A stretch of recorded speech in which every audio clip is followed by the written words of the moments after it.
ይስጥልን ክቡራን ተመልካቾቻችን ከትንሿ ብዕር የዕለቱን ዜና ይዘን ቀርበናል። በቅድሚያ አበይት ነጥቦችን እንሆ።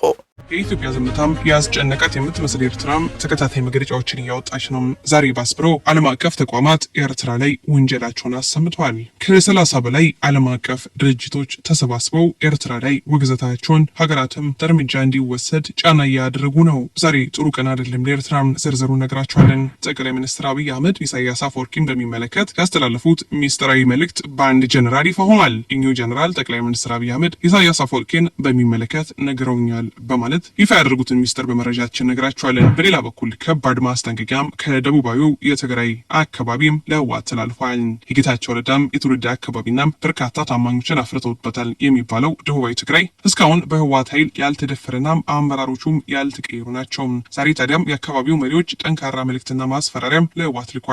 ዝርዝሩን ነግራቸዋለን። ወደ ዝርዝሩ ወሰድናቸው። የኢትዮጵያ ዝምታም ያስጨነቃት የምትመስል ኤርትራም ተከታታይ መግለጫዎችን እያወጣች ነው። ዛሬ ባስ ብሎ ዓለም አቀፍ ተቋማት ኤርትራ ላይ ወንጀላቸውን አሰምተዋል። ከ30 በላይ ዓለም አቀፍ ድርጅቶች ተሰባስበው ኤርትራ ላይ ውግዘታቸውን ሀገራትም እርምጃ እንዲወሰድ ጫና እያደረጉ ነው። ዛሬ ጥሩ ቀን አይደለም ለኤርትራ። የመንግስታቱ ድርጅት የኤርትራ መንግስት በዜጎቹ ላይ እየፈጸመ ያለውን የሰብአዊ መብት ጥሰት እንዲያወግዝ ሲፒጄ እና ሌሎች 31 መንግስታዊ ያልሆኑ ተቋማት ጥሪ ያቀረቡ። በሀገሪቱ ላይ እየተካሄደ ያለው የሰብአዊ መብቶች ጥሰት ምርመራ እንዲያስቀጥል ጠይቋል። ዓለም አቀፉ የጋዜጠኞች መብት ተሟጋጅ ሲፒጄን ጀምሮ 31 መንግስታዊ ያልሆኑ ድርጅቶች የተባበሩት መንግስታት ድርጅት የሰብአዊ መብቶች ምክር ቤት በኤርትራ እየተፈጸሙ ያሉትን ከባድ የሰብአዊ መብቶች ጥሰቶች እንዲያወግዝ ጥሪ አቅርቧል። በሌላ በኩል ጠቅላይ ሚኒስትር አብይ አህመድ ኢሳያስ አፈወርቂን በሚመለከት ያስተላለፉት ሚስጥራዊ መልእክት በአንድ ጀነራል ይፋ ሆኗል። እኚሁ ጀነራል ጠቅላይ ሚኒስትር አብይ አህመድ ኢሳያስ አፈወርቂን በሚመለከት ነግረውኛል በማለት ይፋ ያደረጉትን ሚስጥር በመረጃችን ነግራቸዋለን። ሌተናንት ጀነራል ዮሐንስ ገብረ መስቀል ጠቅላይ ሚኒስትር አብይ አህመድ ስለ ኢሳያስ በሚስጥር የነገሯቸውን ይፋ አድርገውታል። የአብይ ሚስጥር ስለ ኤርትራ።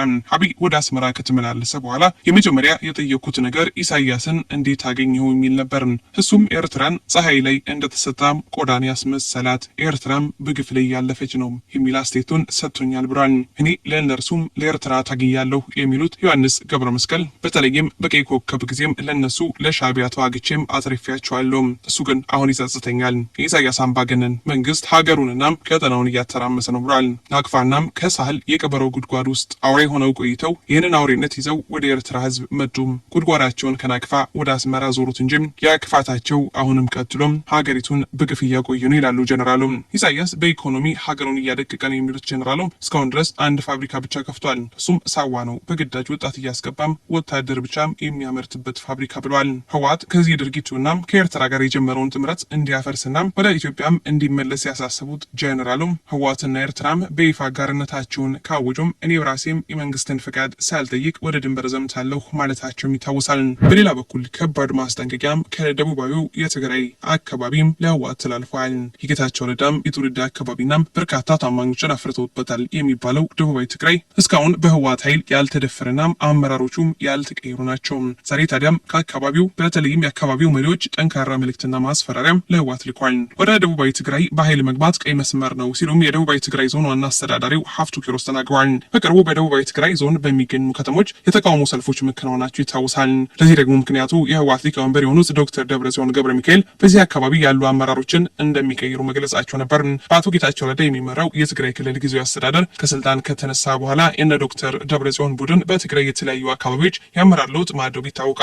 ይሁን እንጂ የደቡባዊ ትግራይ ዞን እስካሁን የአመራር ለውጥ አላደረገም። ህዝባዊ ተቃውሞዎች መነሳታቸውን ተከትሎ ጉዳዩን በእንጥልጥል ላይ የሚገኝ ሲሆን የዞኑ ዋና አስተዳዳሪ አቶ ሀፍቱ ኪሮስ አሁን ስላለው ሁኔታም ለቢቢሲ ተናግሯል። በዞኑ የተደረገው የተቃውሞ በትግራይ ያለው ፖለቲካም አሁን የደረሰበትን ሁኔታ ያሳያል ያሉት አቶ ሀፍቱም ጉዳዩ አደገኛ ደረጃ ላይ እንደሚገኝ ማስታውቋል። በህወሓት ውስጥ ያለው አንደኛው አንጃም ሁሉንም ክልል ውስጥ የሚገኝ አካባቢና ተቋም ለመቆጣጠር ማቀዱን ህዝቡን ለተቃውሞ አደባባይ እንዳስወጡ አስረድተዋል። በቅርቡ አዲሱ የጊዜያዊ አስተዳደሩ ፕሬዚዳንት ሌተናንት ጀነራል ታደሰ ወረደም ወደ አካባቢው መሄዳቸውን በተመለከተ የተጠየቁት ዋና አስተዳዳሪው ሲመልሱ ፕሬዚዳንቱ ለ5 ቀናት ደቡባዊ ትግራይ ዞንን መጎብኘታቸውን ጠቅሷል። በቆይታቸውም ህዝቡን ቅሬታ ማስረዳታቸውና መፍትሄ ያሉትንም ማቅረባቸውን ገልጠው ችግሩ ፖለቲካዊ በመሆኑ ፖለቲካዊ መፍትሄ እንደሚያስፈልገው አስታውቋል። የዶክተር ደብረጽዮን ቡድን ደቡባዊ ትግራይን በኃይል ለመቆጣጠር የሚሞክር ከሆነም ምላሻችሁ ምን ይሆናል የሚል ጥያቄ ቀረበላቸው። አቶ ሀፍቱ ሲመልሱም እኛ ጠንካራ ህዝብ ብንሆንም ጦረኛ አይደለንም። እነሱ በኃይል ለመቆጣጠር ከመጡ የሚጎዱት ህዝባችንን ነው፣ የሚያጠፉትም ትግራይ ነው። እነሱ በኃይል ደቡባዊ ትግራይን ሲገቡ ይችላሉ፣ ነገር ግን ህዝቡን ማስተዳደር አይችሉም ካሉ በኋላ የአይነቱ ሀሳብ ቀይ መስመር መሆኑን ገልጠዋል። ክቡራን ተመልካቾች ለሰዓቱ ያዝናቸው መረጃዎች በዚሁ አበቁ። በሌሎች መረጃዎች ዳግም ዳግም እስከምንመለስ በያለንበት ቸር ያሰማን። ሰላም ለሀገራችን፣ ሰላም ለዓለማችን። ኢትዮጵያችን ለዘላለም ትኑር።